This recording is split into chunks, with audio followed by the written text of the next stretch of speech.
one is buildings with a personal connection to me, including the beautiful building I lived in when I moved to Chicago 25 years ago. Another theme is how on this cruise we go through a journey into two dimensions, both space and time. Space, we're on the river. So important to Chicago's founding, growth, prosperity, sense of identity. No river, no city of Chicago, establishing it as a hub, transportation in the center of the country. Soon after that, railroads coming between the 1830s and the 1850s. Today we've got the raspberry vodka lemonade, Bloody Marys, mimosas, beer, wine, soft drinks, bottles of water, snacks, anything you can imagine at a full-service land-based bar we have on the boat-based bar. So feel free to go down there anytime during the cruise and check that out. Also downstairs are the restrooms. They're located on the starboard side of the boat, which is the right-hand side facing forward, just inside the doorway. A couple quick notes about the restrooms. One of them is unisex, the other two are labeled. And also, unfortunately, the last 10 minutes of the ride, those restrooms are going to be closed for safety. Is a building in grayish-green granite, grayish-green glass windows, stainless steel trim. It looks like a giant. It'd go well in your house on your colors. Checkerboard or Tattersall plaid. The Leo Burnett Building, 1989. Kevin Roche with John Digglew Associates. The late Kevin Roche did a lot of corporate headquarters like Merck and John Deere. This was the corporate headquarters of the Leo. The rich houses are in this Beaux-Arts style, highly influential style, drawing inspiration from ancient Greece and Rome, very popular in the late 1800s into early 90s.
Ska jag fira julen här på Hawaii?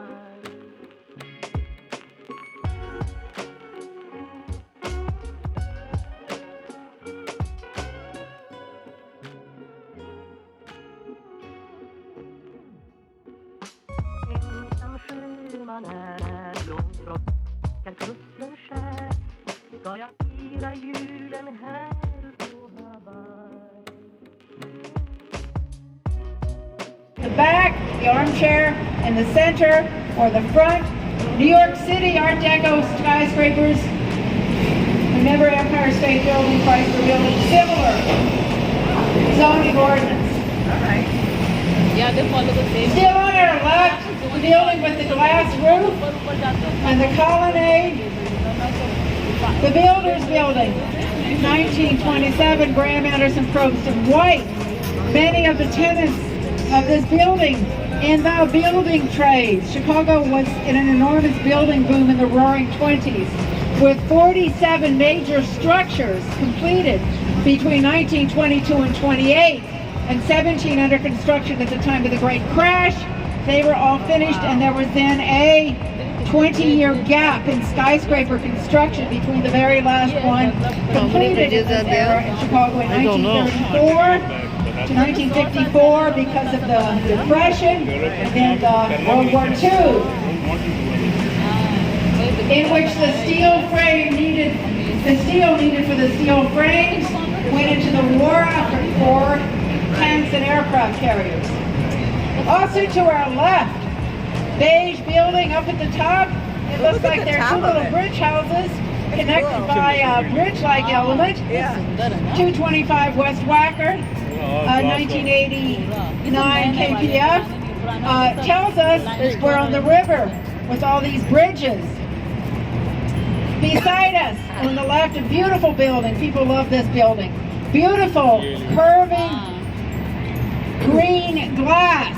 Yeah. 333 West Wacker from 1983 by KPF. Why is the building green? Send him photograph. Look at the color of the river, the natural green color of the river.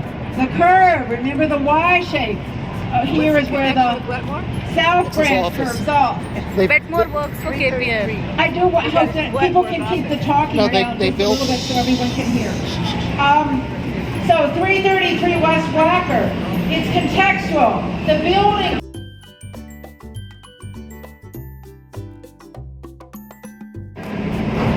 from 1992 by Ricardo Bofill is in the postmodern style.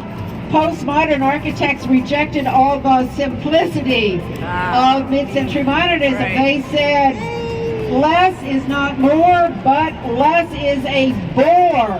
So they borrowed from great styles of the past, like the Beaux-Arts style, but often in a very exaggerated, slightly humorous, tongue-in-cheek fashion.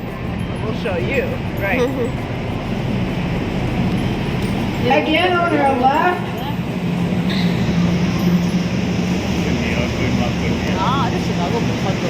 tall, beige building with what look like Another cruise. two armchair Say hi. rows Hello. Hello. coming out. The Sit, LaSalle sit, Wacker say hello. building. 1930 holoverted roof, Art Deco style with a lot of that simple carved geometric ornamentation. The shape, because of the city's. Did you hear that? Dot was in that building at one time. Okay. Office. I see. 1920 club, 1979 Gordon 11. Some famous members have included Oprah Winfrey, former President Obama, former Mayor Rahm Emanuel. Originally designed with no windows at all on the river, because then the river was polluted, dirty, foul-smelling, and disgusting-looking. It's improved, By the way. so you can't swim in it yet. An example of how much it's improved, on your left side you see these nice Kinsey Park townhomes, where part of the appeal and part of the price is you are right on the river. Your front door is on the river. Your front lawn is on the river, and in front of that is a public river walk, because legislation from 1998 says new construction on the river has to have a public river walk. Now, back to the right side, low-rise dark red brick building with little thin hanging balconies in iron, riverbank loft, 1909, Nimitz and Fellows.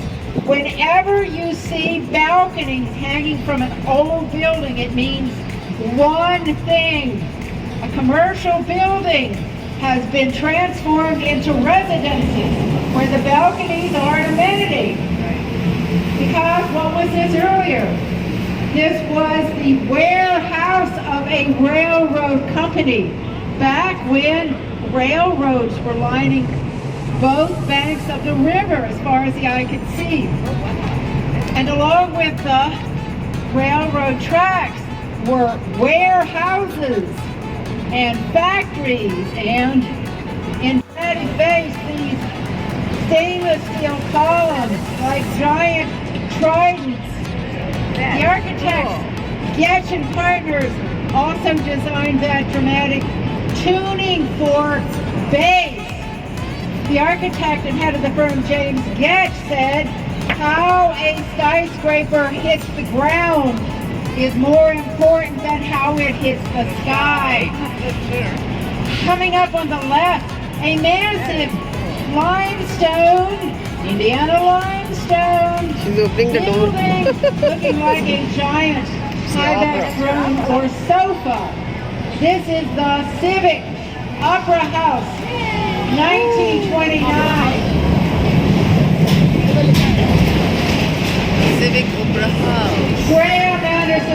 in white in the Art Deco style. Victims of dreadful timing. The Civic Opera Company had its first opening night ever of Aida just 6 days after the great Wall Street crash.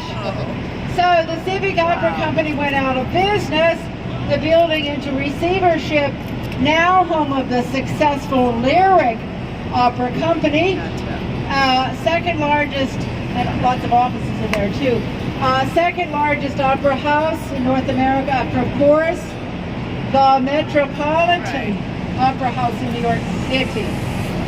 Now, we're looking to the right at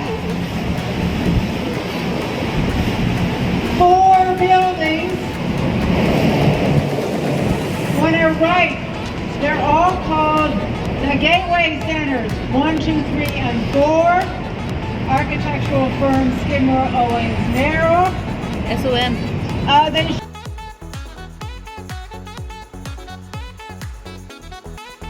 catalog and stores way back then. Okay. First though, coming up on the right, distinctive building in pale glass with white stainless steel chevrons, upside down V's marching up the front. Erie on the Park from 2002 by Lucien Lagrange. It's a residential tower. The V's, the chevrons, are part of the building's steel frame skeleton. Here on the exterior, which allows for more space inside and the units, and also makes it sort of a design element. This nice green park on our right is Aaron Montgomery Ward Memorial Park, after the great retailing innovator. Ward's invented catalog retailing, starting around 1870. His first catalog was just 1 page, although he crammed in 150 items. By 1900, it was 1,000 pages of stuff in most houses in America. He also had brick and mortar stores, of course. Today, they're all in business now. Today, he's revered for his role as the watchdog of the lakefront, because he spent a fortune of his own money waging lawsuits, to the dismay of his capitalist colleagues, to keep the lakefront forever open, clear, and free and undeveloped. A great legacy. So we're coming to the old Ward's headquarters. On your right is a mid-rise, cream-colored terracotta building with balconies. So you know immediately it's now residential, of course. This is One River Place from 1930, architect Willis Macaulay. And it was originally offices for the Montgomery Ward Company and some warehouse space as well. This is in the Chicago Tribune. Art Deco style. Art Deco ornamentation favors simple designs like completed 2023. Kelly Clark Kelly are the architects for this site. Now, look directly ahead of you. You get a great view at a glass building that curves outward. Therefore, it's convex. At the base, a swirly red sculpture called Constellation by Santiago Calatrava. There's an arc at the top, big arc at the base. Beautiful building is called River Point from 2017, Picard Chilton. The big arc reminding us of the curve of the river and also reflecting the building's location on the meandering site. now. It's meandering. We're now coming back on our right to Wolf Point, and now you can see that there's actually a third tower on this very small site. This is another residential tower, completed in 2016, BKL Architects. This is a very small, compact site with 3 towers. Even so, you can see there's room for landscaping and, of course, the public river walk. You also notice how nicely those towers block the views from this building on your left. Residence at River Bend, put up around 2000. It's skinny, it's only one residence thick. And no doubt the selling point back then was you get beautiful, totally unobstructed river views. Because who would have guessed 3 towers would be put on this little site. Now, to the left again, look at this salmon-colored pink building. Fulton House, 1898. What's the name? Frank Bennett, the engineer. And oldest building we see on the cruise. It was originally known as the North American Cold Storage Warehouse. It was a giant freezer. It kept stuff like all of those cuts of meat, frozen solid. It was adaptively reused, converted into residences in 1986 by architect Harry Weiss, and it took 6 months just to thaw the building out before the work could begin. Also on the left, 4 charming townhomes, round porthole-like windows, triangular glass sail-like elements. The River Cottages by Harry Weiss, a fan of sailing, boat slips in front, a fan of triangles. These are really, really adorable. There are 4 of them, 2 different sizes. They sold originally for between $200,000 and $400,000 in 1988. Only one has ever been sold. A few years ago, it sold for $2,250,000 because when people moved in, they were urban pioneers taking a risk. The river was polluted and unpleasant. As you can see on your right, this low building, the East Bank Club with the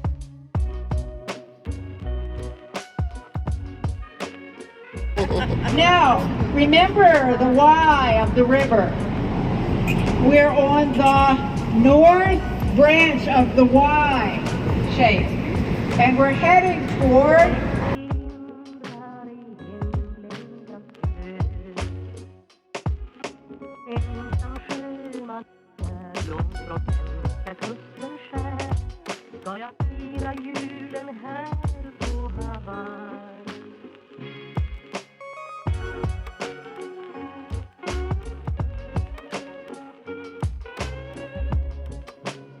you going like that. You see it, it's about 30 feet tall, 9 meters tall. The ward's icon, officially called the Spirit of Progress, but the people in the warehouse like to call it Our Lady of Perpetual Discounts, as it seems to be announcing. Take another 20% off. Beyond it, on the left, glass building with 4 white travertine. It's a kind of limestone corners. That is the Montgomery from 1974 by the Japanese architect Minoru Yamasaki, who had designed the Twin Towers of the World Trade Center, completed in 1973. And this was the final corporate headquarters of the Montgomery Ward Company before, very, very sadly, they completely went out of business in 2001. And now, guess what?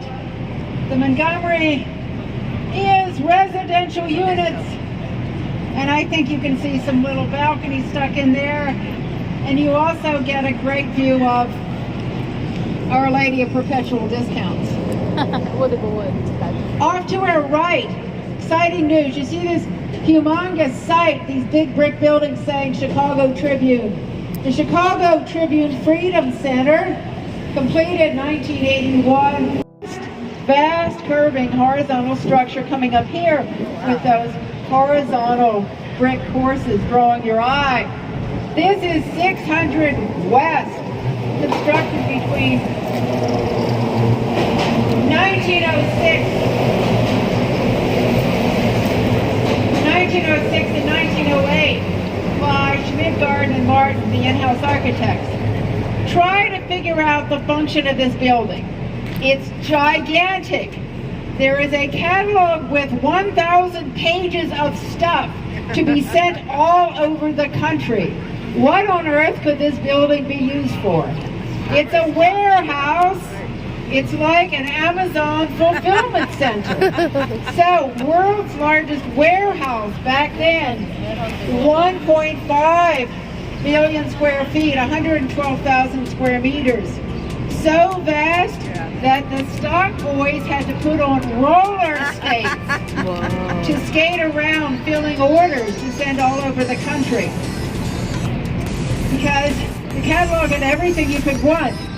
Clothing, housewares, toys, farm equipment, eyeglasses, kitchenware, who knows, everything. All right, we turn around now. This is as far as we go on the North Branch. Look ahead of you, way into the distance. You see cranes and silos. You see an industrial landscape. Just imagine the river looking like that for much of its history.